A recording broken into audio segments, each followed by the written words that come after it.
Hey guys, sorry I'm so messy right now. I just came back from a 10-mile bike ride. What I want to talk about today is fear, specifically fear surrounding the coronavirus and its implications for the economy and for the future of the world, basically. I know that there are a lot of guys out there who are probably feeling some fear. They may not want to term it fear, but they're feeling fear. They may be concerned about their stock portfolios, about their job, about the ability to get food and support their families. And you know what? My message to you is this. Feeling that fear is A-okay. It's A-okay. There's only one thing you don't want to do when you feel that fear, and that is to get paralyzed. All right, so when we feel fear, what we need to do is we need to take some quick and constructive action. My personal choice when I get into a lot of fear is to go do something active, whether that's take a bike ride like I just did, or go for a walk, or go shadow box, or if you have some weights, go lift some weights. If you don't have some weights, look around your house for maybe some heavy things you can lift that won't hurt you, obviously. We don't want anybody to get hurt. But take some action. If you have done those things and you still have all this time on your hands and you don't know what to do with yourself, it's time to learn some new skills, all right? Maybe some skills that can help you and your family. What would examples of those be, you say? Okay, well, let's think about a few things.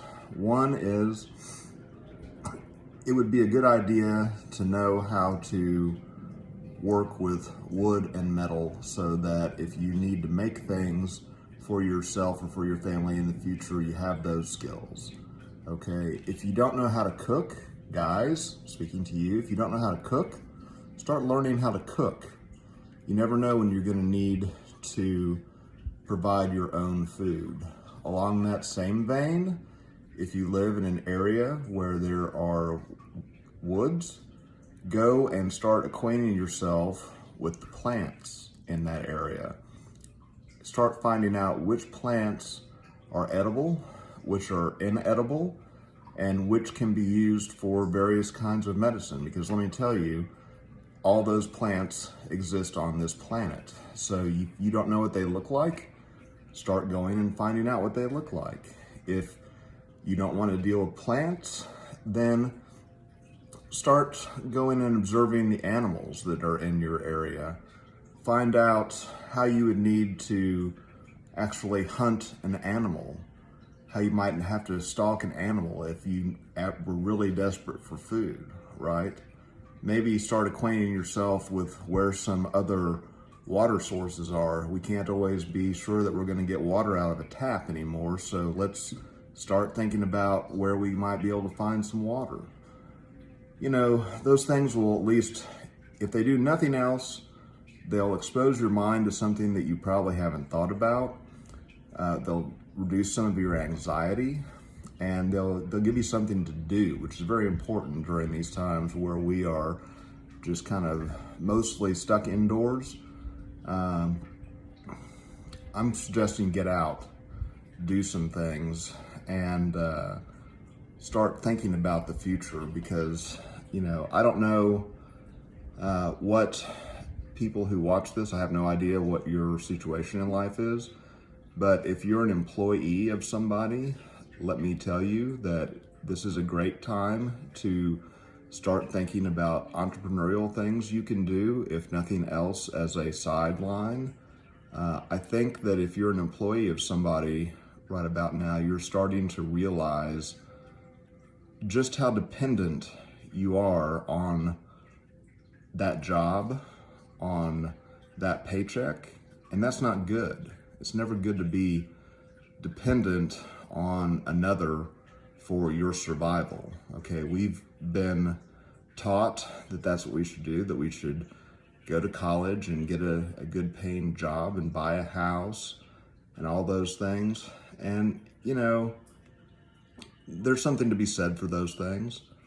But at the same time, when things start to hit the fan like they're doing now, it's time to explore alternatives, time to find out how we can do things for ourselves, because we can't guarantee that those jobs are going to be there forever.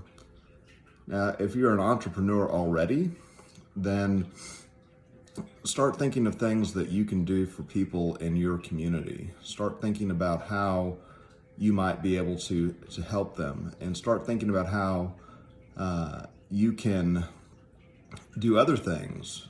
You know, what other entrepreneurial things can you start doing to bring in other additional sources of income in case your primary source of entrepreneurship dries up? What are you going to do? All right, let's say you're the head of a corporation. Well, that's great. Corporations are kind of in trouble right now, especially publicly listed ones. All that stock market volatility we were talking about a little bit earlier. So maybe you ought to think about what you can do for your employees. If you're the CEO of a corporation, you know, why don't you cut your salary? Why don't you think about it at least, so you can give your workers a little extra money to work a little longer? You know, that seems like a basic thing, but I don't see it done very often in business. I've only seen it done once in my personal business career, where the top management realized that the workers needed to be paid and that they needed to ensure that, so they cut their own salaries in order to do that. I don't see that very often, but if you can do that, do it, please, to help people. And guys, the basic message here is start thinking differently, because we don't know what the future is going to hold, but I can tell you that it's probably not going to look like the past, and that's okay. You know, we don't have to sit here and worry about it. We can start taking actions now and shaping the future for ourselves. For those of you who are at home and you say, I can't do any of this stuff except maybe exercise, that's fine.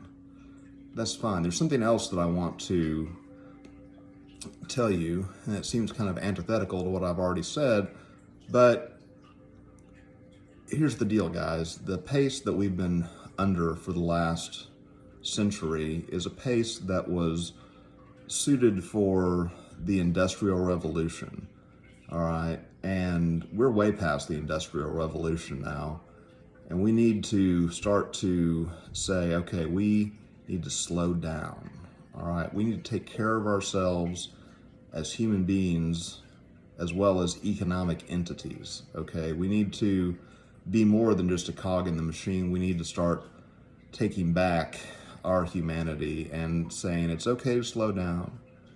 It's okay to spend time with the kids. It's okay, you know, to not be in a rush to do things all the time. With respect to Daymond John, you do not need to rise and grind every day. You just don't.